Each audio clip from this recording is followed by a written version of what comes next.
Before we take a look at some Eagles rookie minicamp winners and losers, I just want to say thank you all and go Birds, because on yesterday's show, we surpassed 45,000 subscribers, which is great news because you continue to get Eagles content every day and the bosses are not going to cancel me.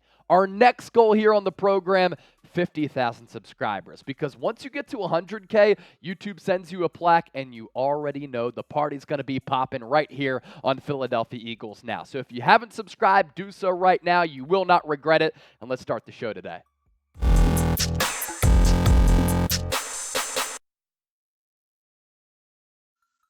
On today's Philadelphia Eagles Now, I'm Chase Senior. Appreciate all of you for being with us. Going to take a look at breakdown some of the Philadelphia Eagles rookie minicamp winners and losers. Who's a winner from this draft class? Who's a loser? We're going to get into it. But first, it wouldn't be possible if it wasn't for our friends at Roan. That's how Philadelphia Eagles Now is coming at you today. 20% off your order if you use the code ChatSports at roan.com/chatsports. I've told you about the commuter shirt before. Their commuter collection is awesome. I'd show you my pants if I could. I can't, and a lot of you don't want to see that. But let's tell you about the Roan commuter collection.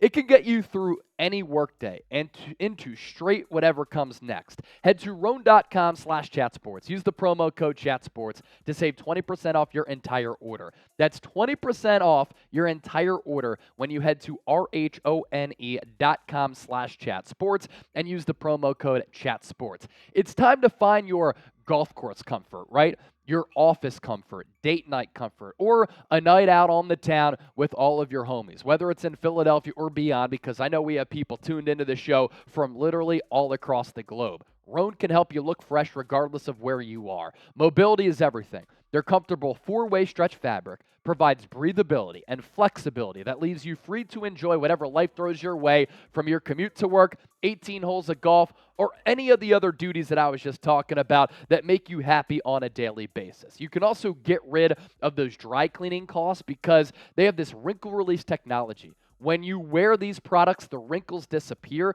That's saving you a lot of money, right, on your monthly budget for a lot of you who like to rock some of these types of products. 20% off your entire order at roan.com/chatsports. Promo code ChatSports. Save money today and go Birds. So going back to the topic of conversation here, what are we talking about on today's Eagles Now? Philadelphia Eagles rookie minicamp winners and losers. It wrapped up late last week at the NovaCare Complex in South Philadelphia, and now it's time to talk about some of these new rookies who could make an impact on this team that has Super Bowl aspirations. So let's begin with some winners here, and I want to talk about Tyler Steen, the third-round pick, offensive lineman out of Alabama.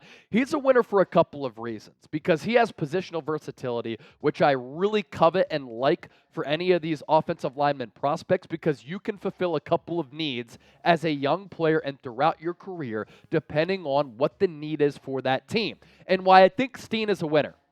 The Eagles lined him up at right guard.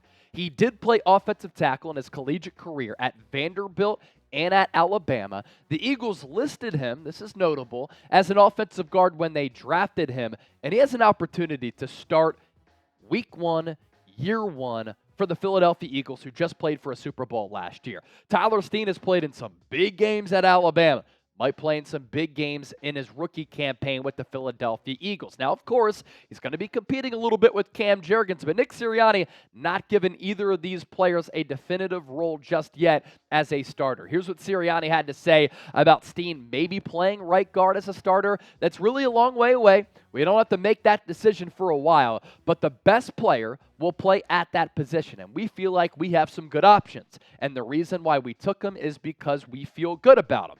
Everybody in the building feels good about Tyler Steen. Yeah, it's too early to say that, but the best player will play. So I guess that kind of answers that question. What Sirianni did not say, and what he did not buckle down on, is Cam Jurgens starting at right guard. It seems as though it's going to be a competition between Jurgens at right guard and Tyler Steen at right guard.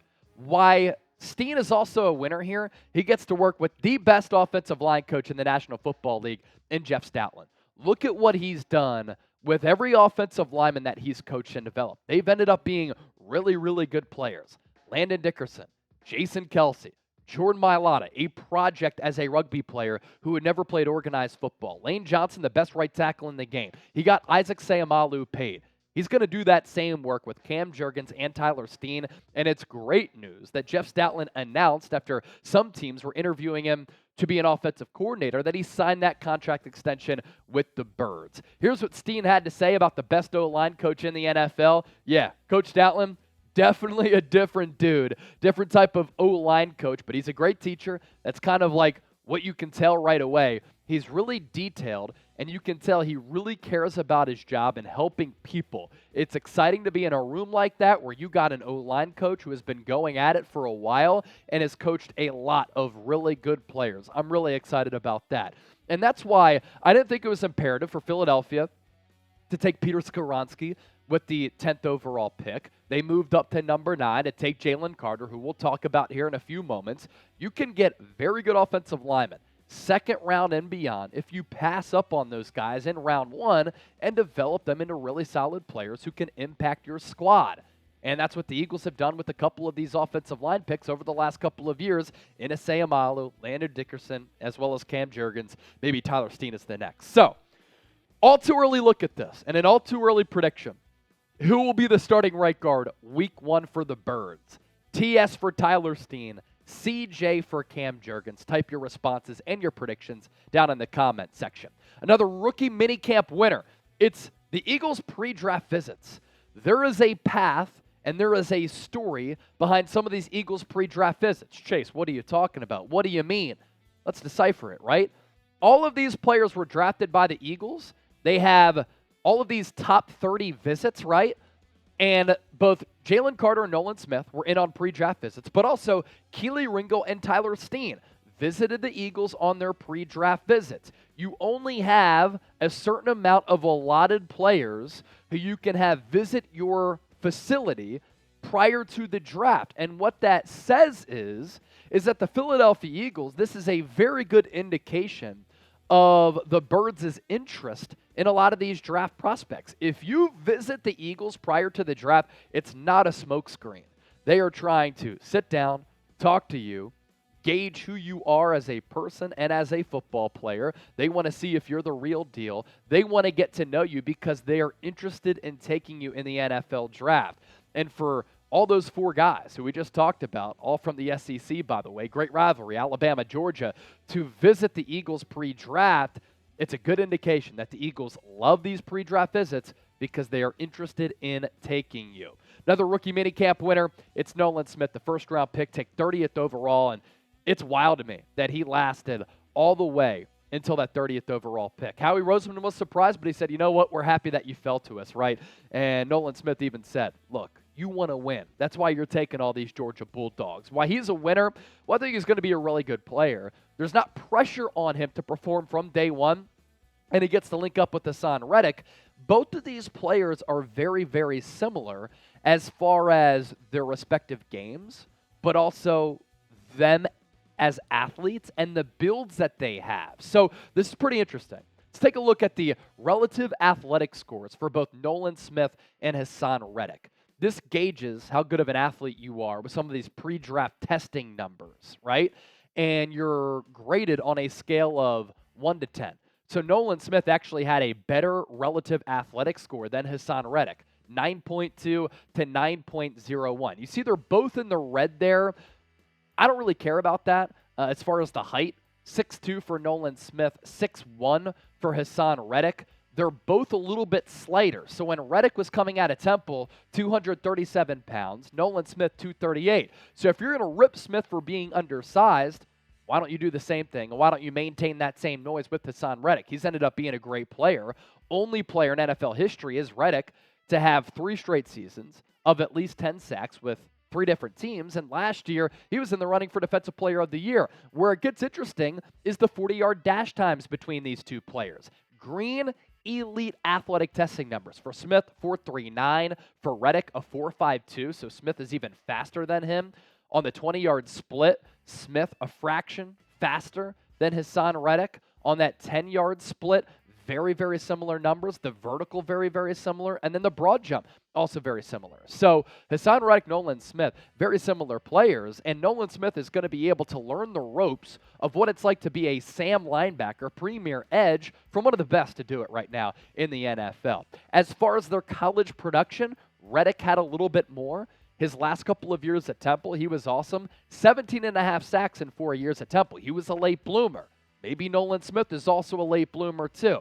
12.5 sacks in 4 years at Georgia. Here's what Smith had to say about playing with Hassan Reddick. He's pumped up. He's juiced up about it.